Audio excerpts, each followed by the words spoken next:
నేటి భారతం శ్రోతలకు నా శుభాభినందనలు తెలియజేస్తూ ఈరోజు ఈ వీడియోలో శతాబ్దాల క్రితం జరిగిన ఒక యథార్థమైనటువంటి దారుణమైనటువంటి ఒక కథను గురించి మనం తెలుసుకుందాం. ఇది ప్రపంచానికి తెలియని ఒక కథ. ఇది బేటా శక లేదా పేటా శక అని కూడా అంటారనే ఆఫ్రికన్ యువకుని గురించి బానిసలుగా అమ్మబడిన వేలాది మందిలో ఈ బేటా శక ఒకరు. అయితే కానీ అతని కథ లోపల దాగి ఉన్న బాధ, ధైర్యం మరియు మనుషుల యొక్క క్రూరత్వం గురించి చాలా చెప్పుకోవచ్చు. ఆఫ్రికాలో ఇది మొట్టమొదటి ఆఫ్రికాలో ఇది ప్రారంభమైంది. 15వ నుండి 19వ శతాబ్దం వరకు ఆఫ్రికాలో బానిసల వ్యాపారం జరిగేది. ఆంగ్లేయులు ఈ ఐరోపా వాసుల ఆఫ్రికా విలేజ్ల్లోకి వెళ్లి క్రూర మృగాలను వేటాడినట్టుగా మనుషుల్ని వేటాడి ఈ ఓడల్లో బంధించి తీసుకొచ్చి సంతలలో అమ్మేవారు. ఈ ఒక రాత్రిలోనే దొంగల దాడిలో పట్టుబడి దూరం ఉన్న దేశాలకి వీరిని అమ్మేవారు.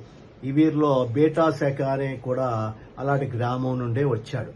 16-18 ఏళ్ల మధ్య వయసున్న బాలుడితను తన కుటుంబంతో ప్రశాంతంగా జీవిస్తుండగా ఒక రాత్రిలోనే పోర్చుగీస్ బానిస వ్యాపారులు దాడి చేసి అతన్ని మరొకరితో పాటు పట్టుకున్నారు. ఈ సముద్ర ప్రయాణం వారి మరణానికి దారి. బానిసను తీసుకెళ్లే నౌక కొందరు దీన్ని ఫ్లోటింగ్ హెల్ అని కూడా పిలిచేవారు. వందల మంది ఒకదాని మీద ఒకరు పడుకొని తినడానికి తక్కువ, నీరు కూడా తాగడానికి చాలా వారికి కష్టమయ్యేది. అనారోగ్యంతో చాలా మంది దారిలోనే మరణించి సముద్రంలో ఇలా మరణించిన వారిని సముద్రంలో పడవేసేవారు. బేటా శక కూడా ఇదే హింసను అనుభవించాడు.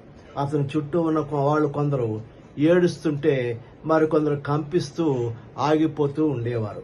అతనికి ఒక్క ప్రశ్న మాత్రమే, నేను ఎక్కడికి వెళ్తున్నానని.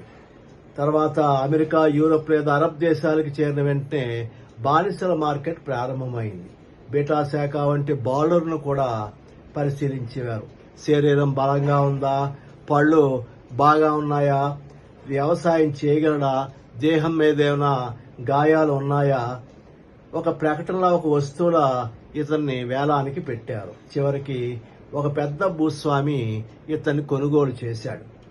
రోజుకు 12-14 గంటలు కష్టపడి పనిచేసేవాడు. ఎండలో వానలో బలంగా కొట్టబడుతూ పని చేయాల్సి వచ్చేది. అతని ఏకైక ఆశ ఒకరోజు మళ్లీ అయినా నేను స్వేచ్ఛను చూడగలనా అని. ఒక వ్యక్తి కూడా ప్రతిఘటన చేయలేదనుకుంటే తప్పే. బేటా సేవ కూడా తనలోనే ఒక నిశ్శబ్ద పోరాటాన్ని కొనసాగించాడు. అతను తన బాధను మర్చిపోలేదు. కానీ తన జాతి పాటలు గాని కథలు గాని వదలకుండా పాటలు పాడుకునేవాడు. ఇతర బానిస పిల్లలకు ధైర్యం చెప్పేవాడు. అతని ధైర్యం వల్లే కొన్ని చోట్ల చిన్న తిరుగుబాట్లు కూడా జరిగాయి. ఆఫ్రికన్ బానిసలు తమ సాంస్కృతిక విలువలను ప్రపంచమంతా వ్యాప్తి చేశారు. సంగీతం, నృత్యం, ఆహారం, క్రీడలో ఇవాళ మనం చూస్తున్న అనేక సాంస్కృతిక రూపాల్లో ఆఫ్రికన్ ప్రభావం కొట్టవచ్చినట్లు కనబడుతూ ఉంటుంది.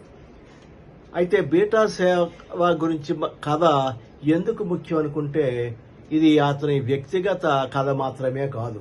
బానిసలుగా బాధపడ్డ కోట్ల మంది ప్రజలు ఇతను ప్రతినిధిగా చెప్పవచ్చు. ఈ కథ మనకి చెప్పేది ఏంటంటే స్వేచ్ఛ ఎంత ముఖ్యమైనది, విలువైనది, మనుషుల క్రూరత్వం ఎంత దాకా వెళ్తుంది, కానీ ధైర్యం, ఆశ, సంస్కృతి ఎన్నటికీ నశించు.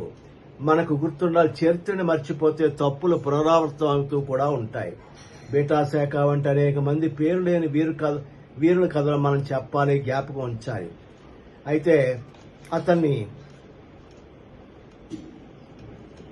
ఒక బిడ్డలకు అనేటువంటి యంత్రంలాగా వారిని పడుచు ఆడపిల్లలకు అప్పచెప్పి 350 మంది పిల్లలు కనేటట్టుగా చేసి ఆ పిల్లల్ని అంతా కూడా వ్యాపారానికి ఉపయోగించి ఇతన్ని కొనుక్కున్నటువంటి ఆంగ్లేయుడు ఇతరులకు అమ్మడం జరిగింది.